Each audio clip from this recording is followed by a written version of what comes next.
Hello बच्चों, स्वागत है आपका हमारे YouTube चैनल पर। तो EMI का आज सेकंड वीडियो डिस्कस करेंगे। इसमें कई सारी प्रूविंग भी हैं, 2 प्रूविंग हैं और एक्सप्लेनेशन भी हैं, तो काफ़ी इंटरेस्टिंग वीडियो होगा ये। ठीक है, फर्स्ट पार्ट में हम लोगों ने क्या क्या डिस्कस किया था? हम लोगों ने डिस्कस किया था मैग्नेटिक फ्लक्स, फिर उसके बाद Faraday law, Faraday second law, Lenz law, उसके बाद induced charge, induced current, induced EMF, ये सारी चीजें हम लोगों ने डिस्कस कर ली थी। ठीक है, अब आज के लेक्चर में हम लोग क्या करेंगे? हम लोग डिस्कस करने जा रहे हैं motion of a straight conductor in uniform magnetic field, that is motional EMF. तो मोशनल ईएमएफ क्या है, तो इसको समझते हैं। जैसे मान लो कि मोशनल ईएमएफ क्या है? ईएमएफ जो किसी भी बॉडी में किसकी वजह से आया है? किसी के मोशन की वजह से। दैट मीन्स यहाँ पे क्या होगी? वेलोसिटी होगी। तो जैसे मान लो कि एक कंडक्टर है, एल लेंथ गिवन है इसकी, इसको हम वी वेलोसिटी से मूव कर रहे हैं। तो वी वेलोसिटी से मूव कर रहे हैं तो राइट हैंड रूल से तुम देख सकते हो कि ये इनवर्ल्ड है। दैट मीन्स फील्ड जो है वो किधर है? इनवर्ल्ड। वेलोसिटी इधर है, तो फोर्स उस पर किधर लगेगा? ऊपर की तरफ लगेगा। ठीक है, तो फोर्स जो है वो लगा ऊपर की तरफ। क्लियर है इतना? लेकिन था क्या? ये इलेक्ट्रॉन था, तो जो भी डायरेक्शन आएगी उसका रिवर्स कर दोगे, तो एफ मैग्नेटिक जो है वो नीचे की तरफ हो गया। ठीक है, अब इलेक्ट्रिक फील्ड जो थी वो डाउनवर्ड थी, लेकिन इलेक्ट्रॉन है, डेट मीन्स उस पर जो फील्ड लगेगी वो किधर लगेगी? वो अपोजिट लगेगी। तो अब ये अगर मान लो इलेक्ट्रॉन बैलेंस कंडीशन में है तो एफ एम इक्वल टू क्या होगा? एफ ई होगा। क्लियर है इतना? तो देखो, at equilibrium F M equal to F E. F M equal to हो जाएगा क्यू वी बी और एफ ई हो जाएगा क्यू इंटू ई। क्यू से क्यू कैंसिल हो गया, तो यहां से आया V B equal to E को हमने रख दिया V by L, because we know that E equal to what? V by L. तो E इक्वल टू आ गया V बाई एल। यहां पर कैपिटल V अगर हम लोग सॉल्व करेंगे तो वो आ जाएगा BLV। ठीक है, और कैपिटल V को ही हम लोग क्या बोलते हैं? हम लोग बोलते हैं मोशनल EMF। तो मोशनल EMF की वैल्यू समझ में आई? मोशनल EMF की जो वैल्यू होगी वो हो जाएगी B into L into V. तो यहाँ तक क्लियर है। मोशनल ईएमएफ का फॉर्मूला लिख लो। स्मॉल ई से भी दिखाते हैं कई जगह, उसको स्मॉल ई से भी दिखाते हैं। तो B L V, B magnetic field, L length of the conductor and V is the velocity. Okay, अब हम लोग आते हैं proving of Faraday's first law. Faraday first law की प्रूविंग करनी है हमें, तो थोड़ी लंबी प्रूविंग है। डायग्राम इसका समझ लो पहले। तो डायग्राम क्या है? जैसे मान लो कि एक ये कंडक्टर दिया हुआ है। ठीक है, एक कंडक्टर दिया हुआ है, ये क्रॉस है, डेट मीन्स मैग्नेटिक फील्ड जो है वो किधर है? अंदर की तरफ है। मैग्नेटिक फील्ड जब अंदर की तरफ है तो इस पर जो फोर्स लगेगा वो फोर्स किधर लगेगा? ऊपर की तरफ लगेगा। ठीक है, फोर्स ऊपर की तरफ लगा अगर पॉजिटिव चार्ज होता तो, लेकिन ये चार्ज कैसा है? Negative charge. डेट मीन्स इस पे जो इलेक्ट्रॉन पे मैग्नेटिक फोर्स लगेगा वो किधर लगेगा? नीचे लगेगा। अब इलेक्ट्रॉन जो है वो तो इस डायरेक्शन में जा रहा है, तो इलेक्ट्रॉन के चलने के अपोजिट डायरेक्शन में क्या चलेगी? करंट चलेगी। तो करंट की जो डायरेक्शन होगी वो इस साइड होगी। इतना समझ में आया? अब हमने मान लो कि इस कंडक्टर को फोर्स लगा करके डेल्टा एक्स डिस्टेंस डिस्प्लेसमेंट हमने मूव कराया। ठीक है, तो इसके बाद की कहानी देखते हैं। तो अभी तक समझो, डायग्राम बना लो, जितने एरो बनाए गए हैं वो बना लो। ये आई की डायरेक्शन हो गई, ये फ्लो ऑफ इलेक्ट्रॉन हो गया। ठीक है, सारी चीजें दिखा दो डायग्राम में तुम लोग भी। तो डायग्राम जब बनाया करो तो वीडियो को पॉज कर लिया करो, क्योंकि नोट्स के लिए अगर हम रुकेंगे आप लोगों के लिए थोड़ा भी, तो वीडियो जो होती है वो बहुत लंबी चली जाती है। ठीक है, तो मेन है कि अगर तुम्हें रुकवाना है तो पॉज कर लो, फिर आगे से कंटिन्यू कर लेना। पीछे कुछ ना समझ में आया तो एक बार फिर से रिपीट कर लेना। वैसे मुझे जहाँ पे लगता है डाउट है मैं उसको अलग अलग एंगल से समझाने की कोशिश करता हूँ तुम लोगों को। ठीक है, तो इतना ये आ गया प्रूफ। अब देखो the magnitude of the force imposed by the magnetic field on a current carrying rod, so F equal to I into L into B. ये हमें फॉर्मूला पता है कि कोई भी फोर्स जो होता है वो कितना होता है, ILB होता है।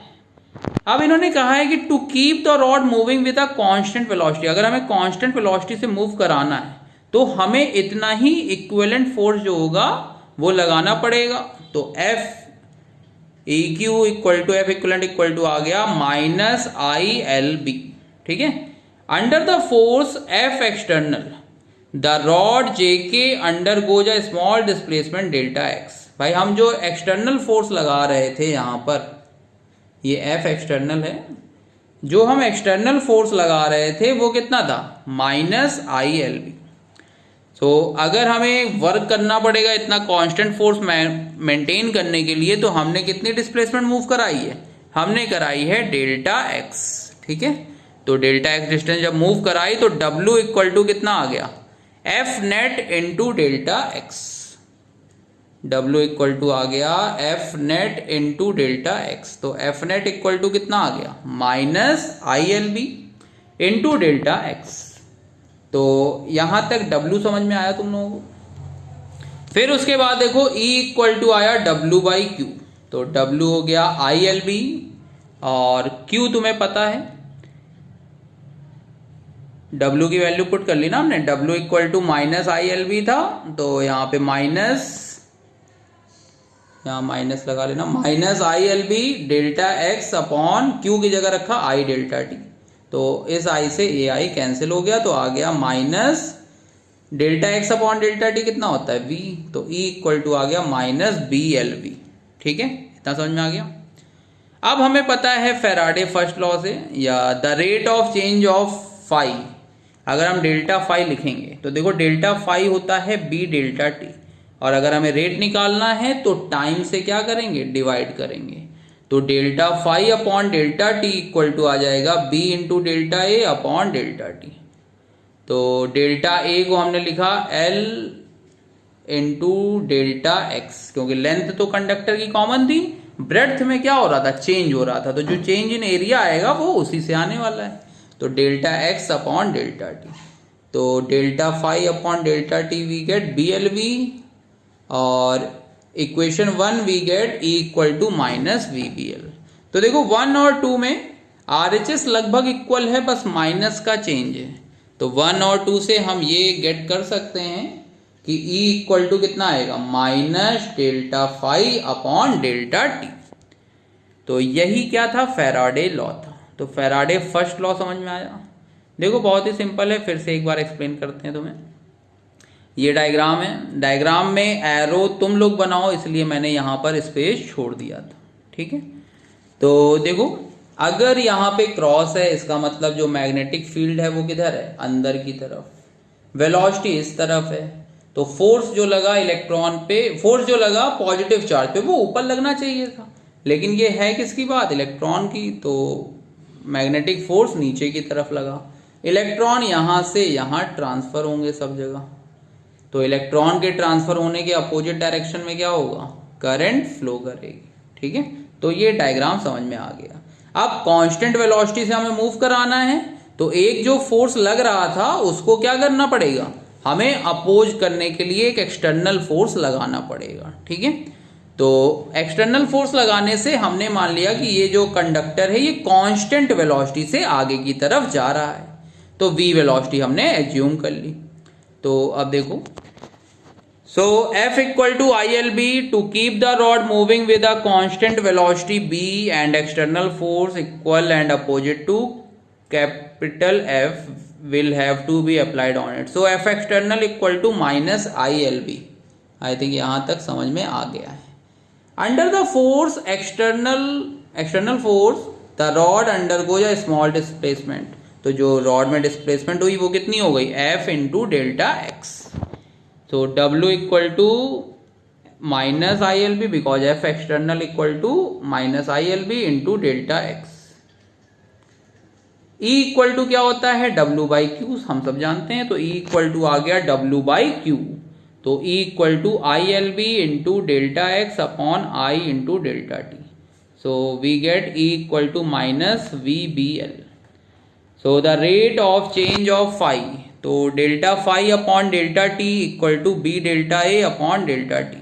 तो यहाँ से डेल्टा ए जो होगा वो आ जाएगा L into delta x upon delta T. यहाँ से जब सॉल्व करोगे तो delta phi upon delta T जो आएगा वो आ जाएगा BLB. ठीक है, तो इतना समझ में आ गया. E equal to minus delta phi by delta T. Negative sign जो है वो क्या बता रहा है, लेंज लॉ को बता रहा है. निगेटिव साइन लेंज लॉ क्या होता था कि जो भी डायरेक्शन होगी इंड्यूस्ड करंट की वो क्या होगी, वो उसका अपोज करेगा जिसकी वजह से वो जनरेट हुआ है. तो इस वीडियो में तुम्हें ये प्रूविंग समझ में आ गई, मोशनल ईएमएफ से समझ में आ गई. मोशनल ईएमएफ के न्यूमेरिकल मिलेंगे तुम्हें. E equal to minus delta phi by delta T Faraday first law पे भी मिलेंगे. तो अभी तक की जो वीडियो हुई है उसमें तुम स्टार्टिंग के क्वेश्चन लगा सकते हो. स्टार्टिंग के क्वेश्चन में बस ध्यान देना कि phi equal to B A cos theta है. तो अगर कहीं कहीं पर डेल्टा फाई आएगा तो वो केवल एंगल में चेंज कराते हैं. तो डेल्टा फाई जो आ जाएगा वो आएगा B A cos theta 2 minus B A cos theta 1. Okay, तो ये पुट करोगे फॉर्मूला तो आंसर आने लगेंगे. ओके, चलो ठीक है बेटा, तब तक के लिए गुड बाय, टेक केयर. और वीडियो अगर लाइक हो गई, समझ में आ गई है तो लाइक कर देना, नहीं तो सब्सक्राइब कर देना, नहीं तो शेयर कर देना, कुछ भी कर देना. और कमेंट में अपने डाउट लिख देना. ठीक है, ताकि हम जब अगली वीडियो बनाए तो तुम लोगों को उसी डाउट के मद्देनजर अगली वीडियो बनाएगी, वो चीज़ तुम्हें 100% समझ में आ जाए. ठीक है, चलो तब तक के लिए गुड बाय, टेक केयर.